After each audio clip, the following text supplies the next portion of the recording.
Live from South Beach. It's the show that is celebrating and counting down to the World Cup. It's First Things First alongside Chris Broussard. I'm Kevin Wildes next to a very sweaty I might Nick move Wright. Here. This is just great. I love it here. Wildes walked the beach this morning and then walked in and asked Gianna, why doesn't everyone just live here? Well, I was doing outdoor pull-ups, Brew. Oh, this guy. Yeah. Muscle Beach. Yeah. Feeling I'm great. impressed. Some dips, some He's pull-ups. such a showboat. No, I kept my You're shirt on. such a showboat. But it was great. Kevin Wilde secretly jacked. Not a secret. There you go. But wants people to know about it on the beach. Not a secret. We are here celebrating a countdown to the 2026 World Cup, which is on Fox. We've got a concert with Shabuzi tonight, and then a big kickoff tonight at 8 o'clock. Yeah. Carissa, Stu, Alexi joining us. Stu's joining us. Tom Rinaldi will be with us. We also want to walk you through a handful of dates as we count down all the way to the final at MetLife. So the first date we're going to count you down to is actually just a hop, skip, and a jump away. This is June 15th, this weekend. USA, Trinidad, and Tobago, CONCACAF Gold Cup. Yeah, don't care that Pulisic's not playing. This is a must-win. Trinidad ended our World Cup hopes 7 years ago, a couple World Cups ago, a game we just needed a draw. They beat us.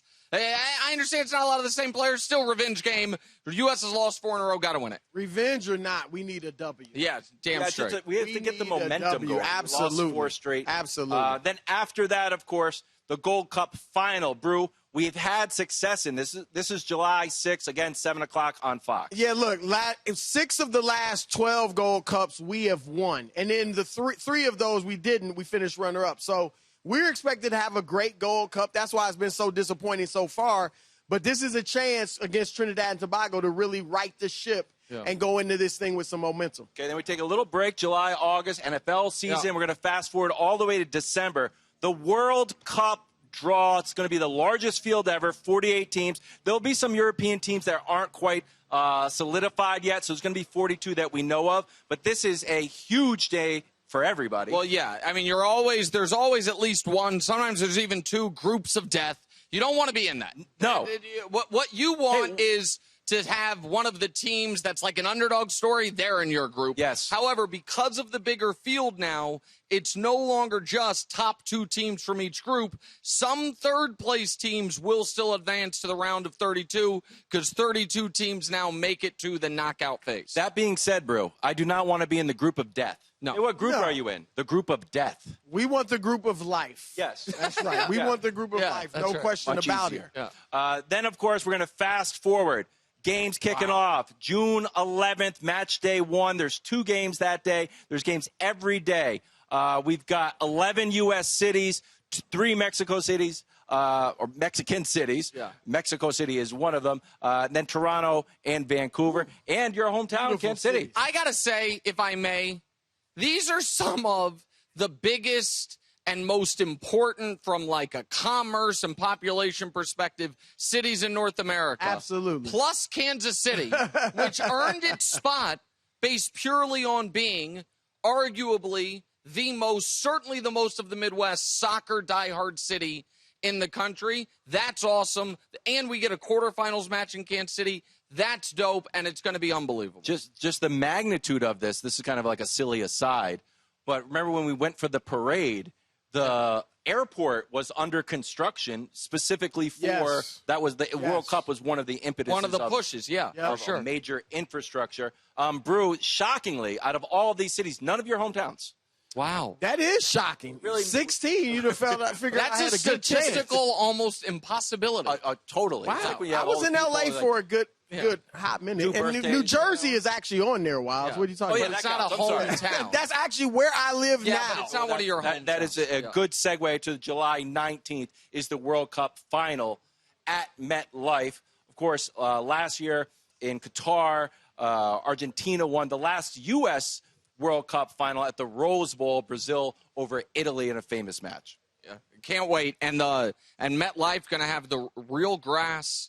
It should be from the lead-up perspective one of the biggest events in American sports history. It's amazing. It's going to be. What a summer and what a year for soccer around the world and on Fox. So more ahead. We've got Alexi Lawless, Stu joining us. Right now, we're going to go to the other final, the NBA Finals, preview a Game 4. Thunder favored by 6 in this one. Now, OKC has been here before, and they provided an immediate response, Brew. When they were down 2-1 on the road in Denver, they came out and held the Nuggets to 8 points in the first quarter and got the W to even this series.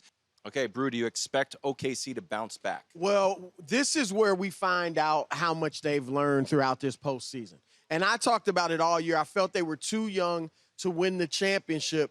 But as the playoffs went on, specifically in that series against Denver, when they were down 2-1, I felt like, okay, they're starting to take their lumps in the process. And maybe in this strange season, they will have learned enough to go ahead and win. We're going to find out tonight if that's the case, or if they needed to take another big L in this series before they can ultimately win a championship in the future. So I do think they will bounce back, as he said, and people were asking him about. Denver, look, you were facing a champion, a team that's already proven it can win a championship. You were facing the best player in the world in Nikola Jokic, and they went in there and got it done in an absolute must-win in Game 4 on the road. And they did it with defense. They won that game 92-87. Yep. SGA said something very strong there. We have to get back to who we are. Yep. One of the things they're going to have to do, they've caused a decent number of turnovers, obviously in Game 1, but even 2 and 3, they got 15 and 14 turnovers. They just haven't turned them into points. And that is who they are. They have averaged 22 points a game off turnovers in the playoffs and the regular season, both of them league best. In this series, they've averaged 13 points off turnovers. Their half-court offense is Shea, and then it's like, okay, is Jay Will going to be able to get the buckets? Is Chet going to be able to be that second or third guy? They always aren't. They aren't always that, but they are able to override it because they get so many points off turnovers and in fast breaks. They haven't done that in this series, and that's why they're down 2-1. So I think tonight they will do it with their defense and even this thing up. Listen, I think they will too.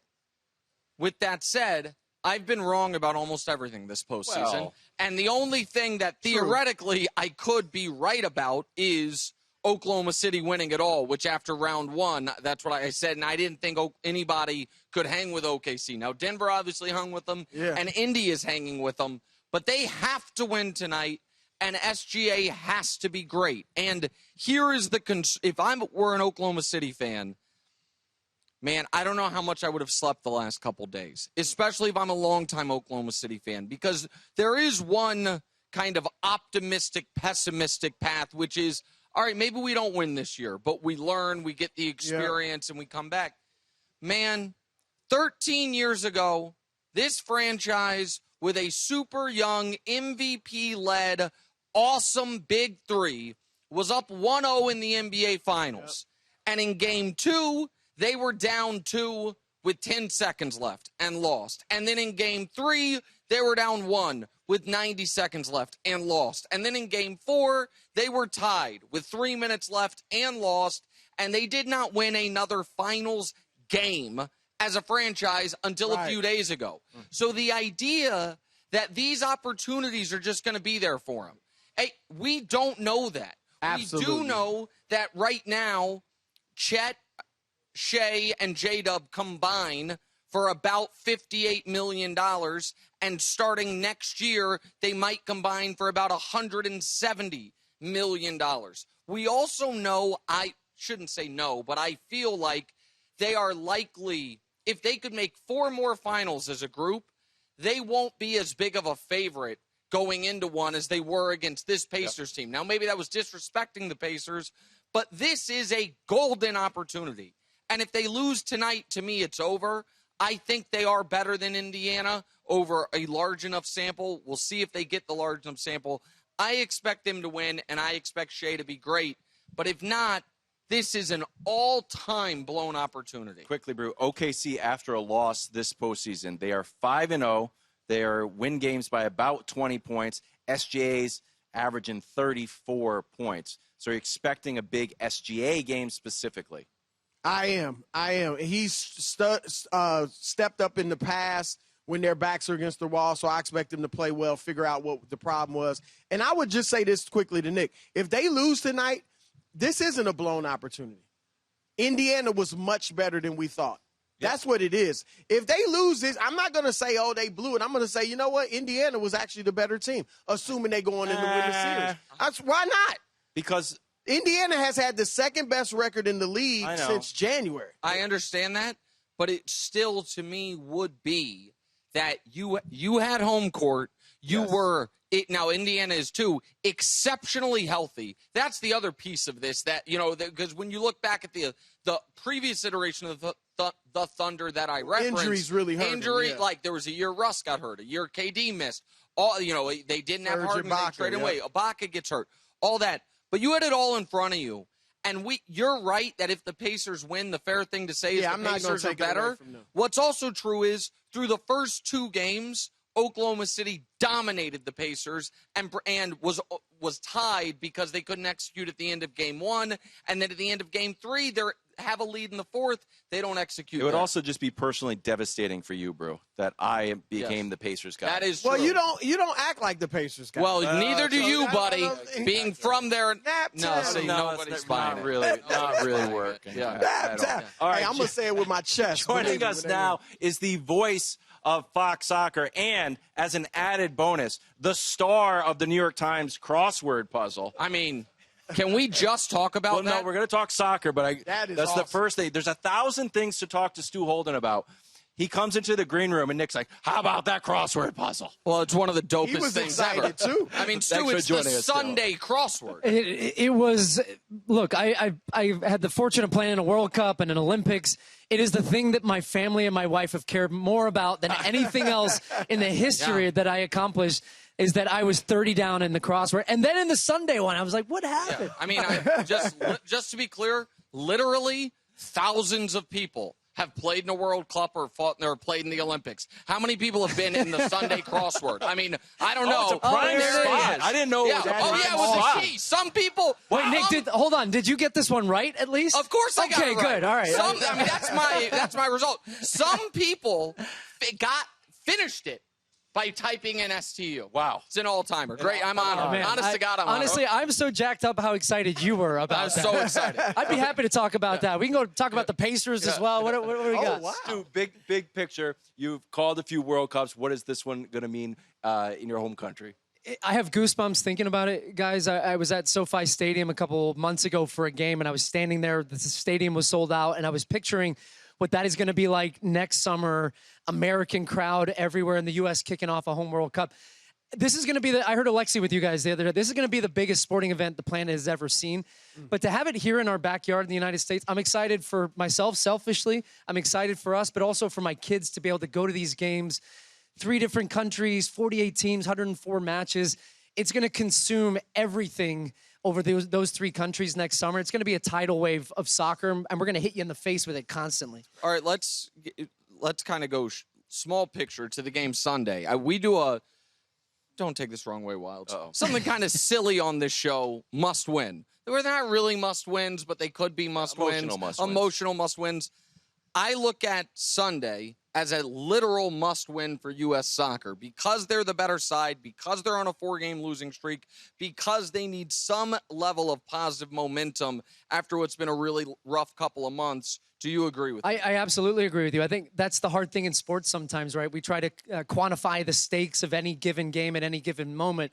And the reality is if the U.S. lose this match against Trinidad on Sunday, it's not going to change realistically how they do next summer at the World Cup. But we've all been in sports a long time. One of the most underrated things, I think, is momentum and having a confidence as a team. Right now, this U.S. team, when they step on the field, I don't think they believe in themselves that they're as good as they probably are or their potential is.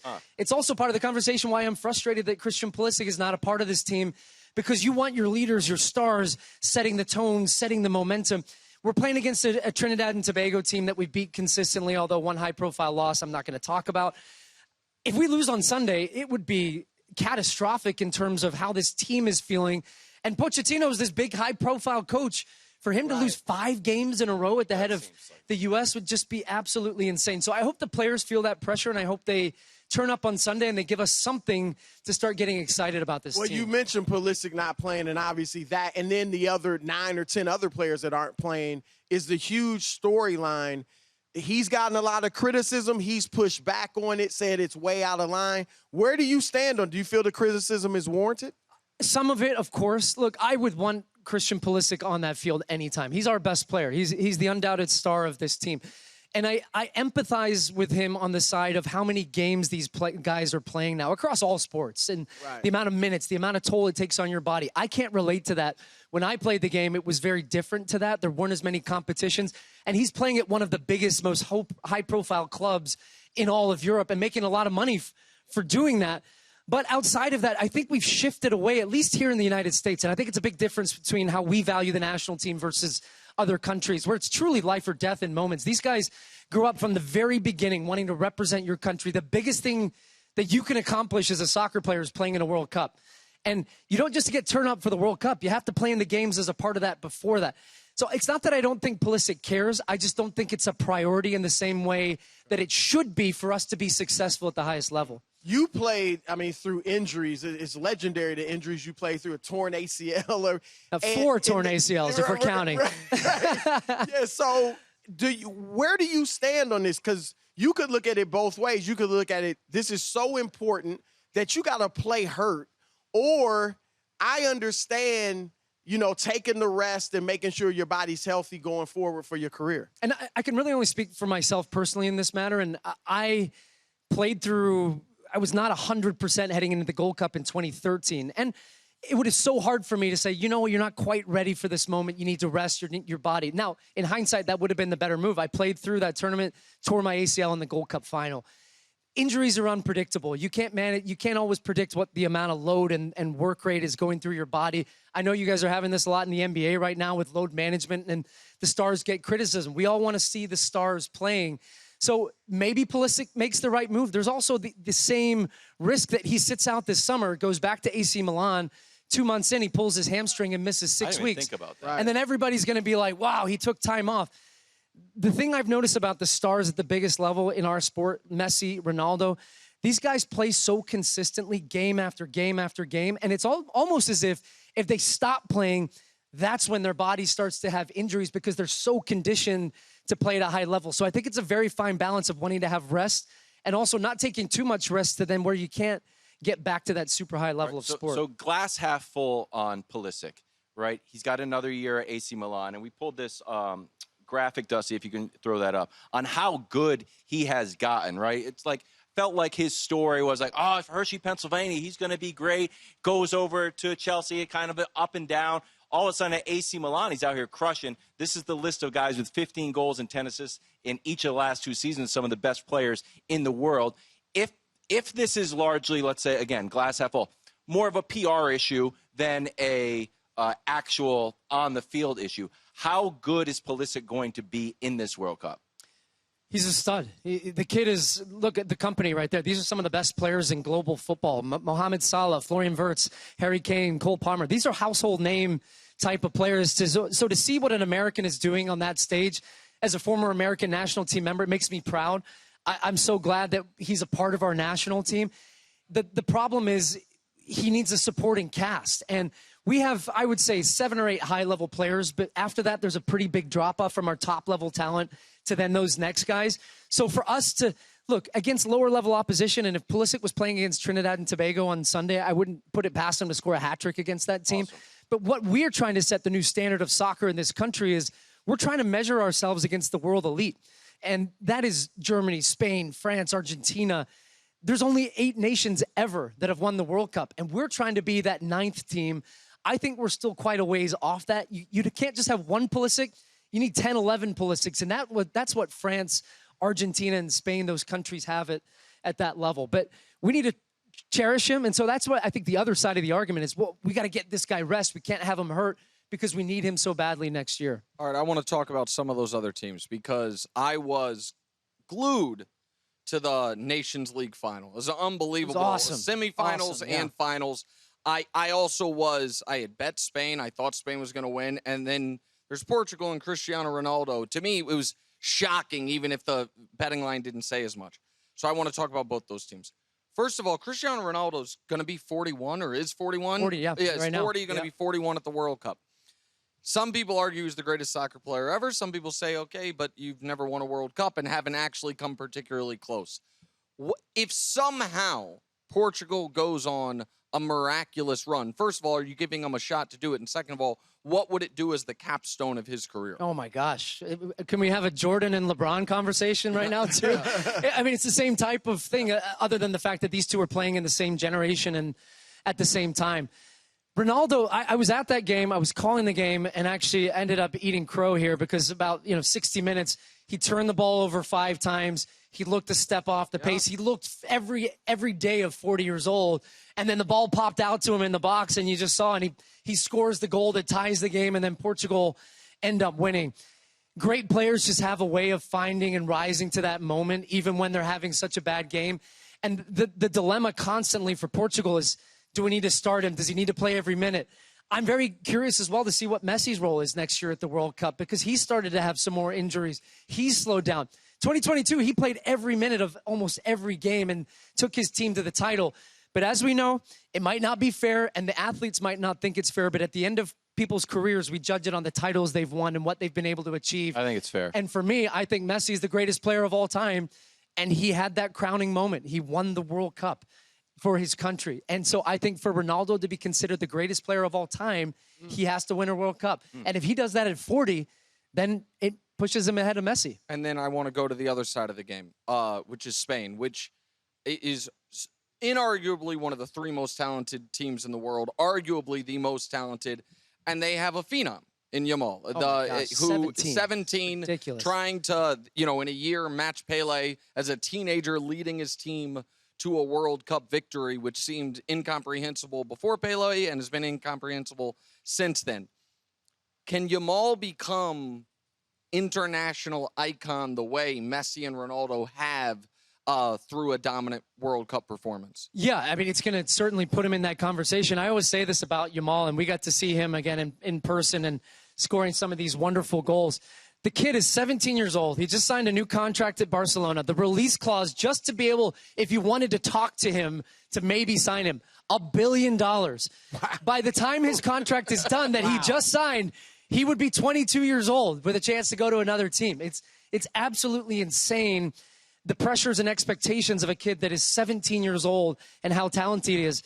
But to be able to achieve and be even in the conversation for me with Messi and Ronaldo, he doesn't have to do it for a year. He doesn't have to do it for 5 years. He's going to have to do it over a 15 to 20-year period. That's how long Messi, Ronaldo, I think career goals-wise is around 1,000 international goals. It's not international, career goals. That's insane. I mean, that's more than most professional players have even played games. So I'm super excited about what Lamine Yamal can do in terms of his potential for Spain. He's a part of a Spanish team as well that is better than teams that I think Messi and Ronaldo certainly had at the younger parts of their career. He's won a Euro. He's won a Nations League as well.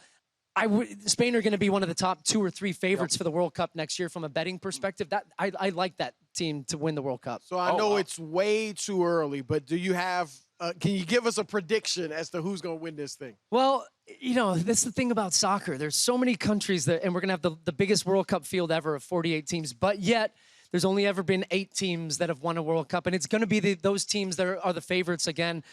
I love Spain. I think I would put them and Argentina as that top 2. France are just beyond stacked. I think Pulisic would be the only player from the United States men's national team that would even have a shot at potentially cracking the top 26 of a French team. That just shows you. I mean, and he probably wouldn't start. Right? No, he wouldn't start because they have, their left winger is a guy who won the Champions League. Their starting forward's Mbappe. The other winger is a guy who won the Champions League. It's just insane amounts of talent. I always say, do we have any American servicemen that were stationed in France at some point that we maybe have some French kids that are dual nationals or something? I mean, maybe that's our path to, achieving a World Cup at some point. But these teams just have so much talent. But if I had to bet right this second, I would be betting on Spain. Wow. Okay. Stu? I'm excited, man, if you guys can't tell. Fantastic. I'm also sweating. How are you sitting in suits? That was My fantastic. goodness. So more Stu at 8 o'clock great, tonight brother. Thank you. on Great stuff, Fox. Nick has got his most to gain list. Most to gain and Coming up most to next. lose. Don't forget. And most to lose. 30 down. Michael 30 Jordan, Thank you, Stu. somehow, some way. Oh, MJ. You think, bro? Thanks for watching. Subscribe here to get more from the show and to check out clips from other shows on FS1.